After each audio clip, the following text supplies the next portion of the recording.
Hello दोस्तों, आपका स्वागत है जीएस हब में। मैं अनु कुमारी। Good evening. आज हम लोग यूजी पीजी के लिए एक मोस्ट इम्पॉर्टेंट टॉपिक यूनिट 2 का हिंदी साहित्य का नाथ साहित्य पढ़ेंगे। कल हम लोग ने सिद्ध साहित्य पढ़ा था। जिसने इससे पहले का वीडियो नहीं देखा है वो उस वीडियो को देखे। अच्छा लगे तो लाइक शेयर करें, सब्सक्राइब करें। धन्यवाद दोस्तों। आगे हम लोग चले देखते हैं कि नाथ साहित्य कहते किसको। तो नाथ साहित्य का उद्भव और विकास आगे हम लोग देखेंगे। नाथ साहित्य का उद्भव एवं विकास बौद्ध शाखा संप्रदाय से हुई है, जो आदिकालीन साहित्य से संबंधित रखता है। इसकी शुरुआत 18वीं से 19वीं शताब्दी में माना जाता है। बौद्धों में जब द्वेषात्मक स्थिति उत्पन्न हो गई तब बौद्ध शाखा दो भागों में विभक्त हो गया। एक हीनयान, महायान जब मंत्र संप्रदाय बन गया तो यह दो वर्गों में विभक्त हो गया, ब्रजयान, सहजयान। दोस्तों यहाँ तक मैंने कल भी बताया था आपको कि सिद्ध साहित्य का कैसे हुआ था। तो सिद्ध साहित्य आगे ब्रजयान जो है सो आगे सिद्ध साहित्य बन जाता है। यहीं पे देखेंगे जब ब्रजयान आगे सिद्ध साहित्य बनी तब सिद्धों में भोग विलास, नारी प्रेम, प्रशंसा पर जोर दिया गया तथा इसे अपना शाखा का एक अंग मान लिया गया। तो सिद्ध संप्रदाय में समावेश हुई तथा इसकी विरोध नाथ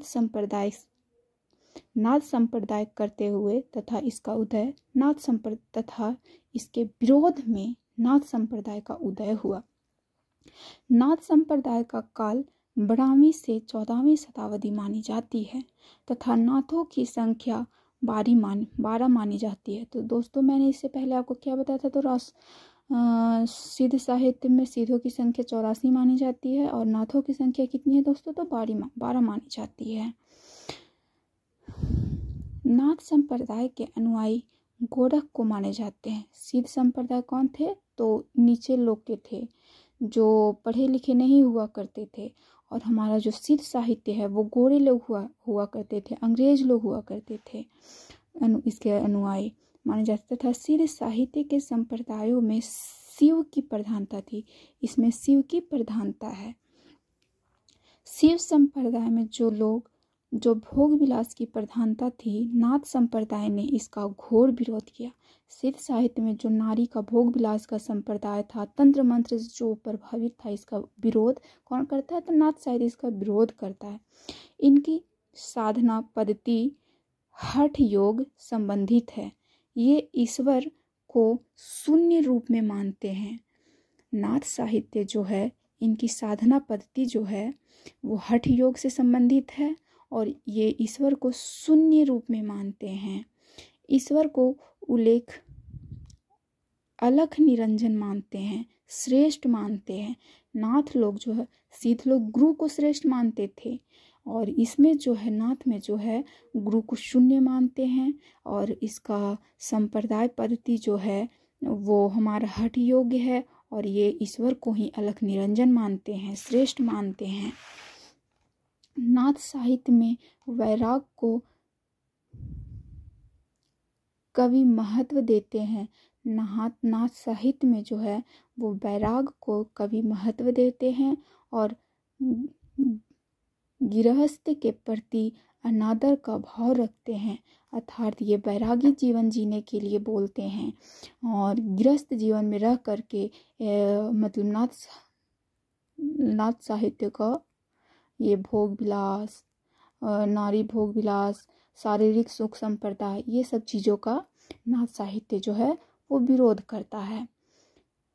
इन्होंने प्रकट किया, ये भी गुरु को विशेष महत्व देते थे। इन्होंने नाथ सिद्ध साहित्य में गुरु को महत्व देते थे, ये ईश्वर के साथ साथ गुरु को भी महत्व देते थे। इंद्रिया पर, चेतना पर विशेष बल देते हैं और ये नारी से भोग विलास, प्रेम, मोह माया आदि से दूर रहने के लिए कहते हैं तथा शिक्षा देते हैं। इनके द्वारा यह शिक्षा दी जाती है कि बाह्य जगत से आंतरिक जगत में अपना इंद्रिय लगाएं।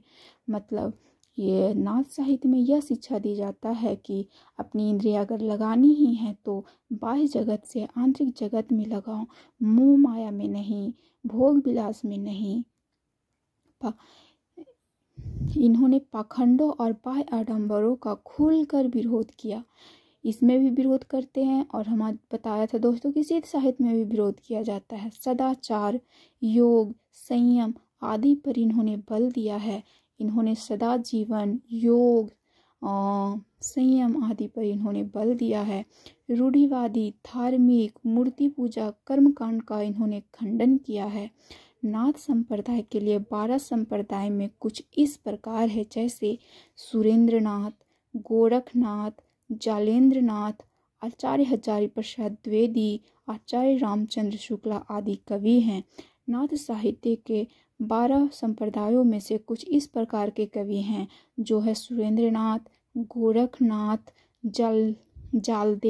जालेंद्रनाथ, आचार्य हजारी प्रसाद द्विवेदी, आचार्य रामचंद्र शुक्ला आदि कवि हैं। गोरखनाथ संप्रदाय में गोरखनाथ का खुलकर समर्थन किए हैं। गोरखनाथ संप्रदाय किसने लिखा? तो गोरखनाथ ने लिखा, और इसमें खुलकर और गोरखनाथ ने इसमें हजारी प्रसाद द्विवेदी जी ने इन्हें साहित्यिक स्रोत के अंतर्गत रखा है। गोरखनाथ संप्रदाय में गोरखनाथ का खुलकर समर्थन किए हैं, और हजारी प्रसाद द्विवेदी जी ने इन्हें साहित्यिक स्रोत में रखे थे, जबकि सिद्ध साहित्य को हजारी प्रसाद द्विवेदी जी ने आलोचनात्मक करते हुए उन्हें सिद्ध साहित्य में नहीं रखने को बाध्य करते हैं। नाथ संप्रदाय में सबसे महत्वपूर्ण नाथ गोरखनाथ संप्रदाय को मानी जाती है। उसमें क्या था? तो रहस्यात्मक को माना गया था, और इसमें गोरखनाथ संप्रदाय को अधिक महत्व माना जाता है। गोरखनाथ संप्रदाय, इनके ग्रंथों की संख्या 40 मानी जाती है। पीताम्बर तथा द्रथवाल 14 रचनाएं संकलित मानी जाती है। पीताम्बर दत्त द्रथवाल इस 14 रचनाएं संकलित मानी हैं, तथा गोरखनाथ ने 40 रचनाओं का संकलित किया है। गोरखनाथ की 40 ग्रंथ मानी जाती है, जिसमें पीताम्बर दत्त द्रथनाल ने इनकी सिर्फ 14 रचनाओं को संकलित मानी है। नाथ संप्रदाय का महत्वपूर्ण तथ्य, नाथ संप्रदाय का प्रभाव हिंदू के साथ साथ मुसलमानों पे भी था, और कई मुसलमान ने नाथ पंथ को अपनाया। नाथ पंथी योगी बने, वो वैरागी बने, वो मोह माया आदि दुनिया से दूर हुए। नाथ पंथ योगी का अर्थ यह होता है कि ये बड़े बड़े कुंडल पहनते थे, इसीलिए इन्हें कानफट्टा योगी भी कहा जाता था। नाथ पंथ योगी का अर्थ है ये कान में बड़ा बड़ा कुंडल पहना करते थे, इसीलिए कानफट्टा योगी भी कहा जाता है। नाथ पंथ का झुकाव राजपूतों की तरफ अधिक था। नाथ पंथ का झुकाव जो था राजपूतों की तरफ अधिक था। नाथ पंथ के वाणी में धोकड़ी भाषा का प्रयोग देखने को मिलता है। नाथ पंथ में जो भाषा का प्रयोग किया जाता है वो धोकड़ी भाषा है, जबकि सिद्ध साहित्य में हिंदी अपभ्रंश भाषा का प्रयोग, अर्ध अपभ्रंश का प्रयोग किया जाता था, जो हिंदी प्लस अपभ्रंश का मिलीजुली भाषा थी। धोकड़ी भाषा का कालांतर में प्रयोग संत काव्य में देखने को मिलते हैं। धोकड़ी भाषा का तत्काल में प्रयोग कहाँ देखने को मिलता है दोस्तों? तो संत काव्य में, सिद्ध काव्य में जो अभी अश्लीलता देखी जाती है उसका सर्वथा अभाव नाथ पंथ में देखने को मिलती है। सिद्ध काव्य में जो अश्लीलता, जो नारी के प्रति उनका विचार था, वो सब हमारा जो है सिद्ध साहित्य मतलब नाथ पंथ में देखने को मिलती है। उसकी जो विशेषता है वो हमारा नाथ पंथ में भी देखने को मिलती है, और उसकी जो नकारात्मक पक्ष है उसका विरोध हमारा नाथ पंथ करता है। सर्वाधिक प्रभाव संत काव्य पर दिखाई पड़ता है। संत काव्य का भाव, भाषा, छंद तीनों की नाथ पंथ से मिलता जुलता है। संत काव्य का भाव, भाषा और छंद तीनों ही नाथ पंथ से मिलता जुलता है।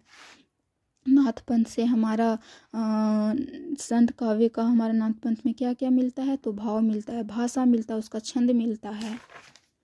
अतः हम कह सकते हैं कि नाथ साहित्य में ईश्वर पर विश्वास किया गया है, अपितु मूर्ति पूजा का खुलकर विरोध किया गया है, रूढ़िवाद का खुलकर विरोध किया गया है तथा सिद्ध साहित्य का आलोचना करता है। और संत साहित्य के समर्थन के रूप में हम नाथ साहित्य को देख सकते हैं। धन्यवाद दोस्तों। अगर अच्छा लगे तो लाइक करें, सब्सक्राइब करें और शेयर करें दोस्तों।